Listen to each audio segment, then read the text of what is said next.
आगे बढ़ते हुए आपको बताएं कि मलिर बार के इलेक्शन की तैयारियां उरूज पर सिक्योरिटी के सख्त इंतजाम किए गए हैं। इस वक्त नुमाइंदा 5 न्यूज़ राशिद अनवर मलिर कोर्ट के बाहर मौजूद हैं। मज़ीद तफसीलात जानते हैं राशिद अनवर से। राशिद, बताइएगा क्या सूरत हाल है।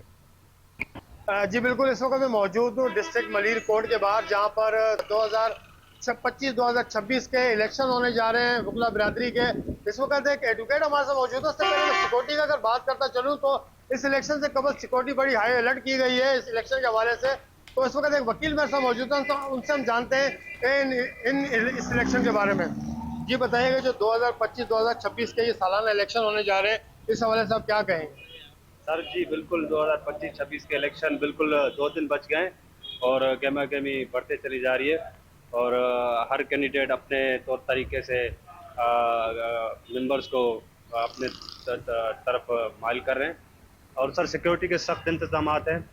और कुछ हालात वाक़यात कुछ रोनुमा हुए थे इससे पहले, उसके बाद से सिक्योरिटी यहाँ बहुत सख्त हुई है।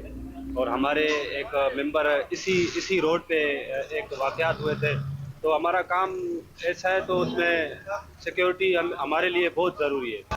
जी बिल्कुल, वकीलों का यही कहना है कि सिक्योरिटी बहुत हाई अलर्ट है कि इससे पहले भी चंद वाक़यात ऐसे हो चुके हैं। 18 दिसंबर को जो है ना ये इलेक्शन होने जा रहे हैं। आया आप देखते हैं कि इलेक्शन में किसकी जीत होती है। जीत किसी की भी हो, लेकिन बड़ी गहमा गहमी देखी जा रही है और बड़े कांटेदार मुकाबले होने की तवक्को है। जो नाम सरफहरिस्त सामने आ रहा है, सरदार खान सियाल का आ रहा है कि प्रेसिडेंट के लिए वो बड़े मजबूत जो है ना उम्मीदवार नजर आ रहे हैं। जी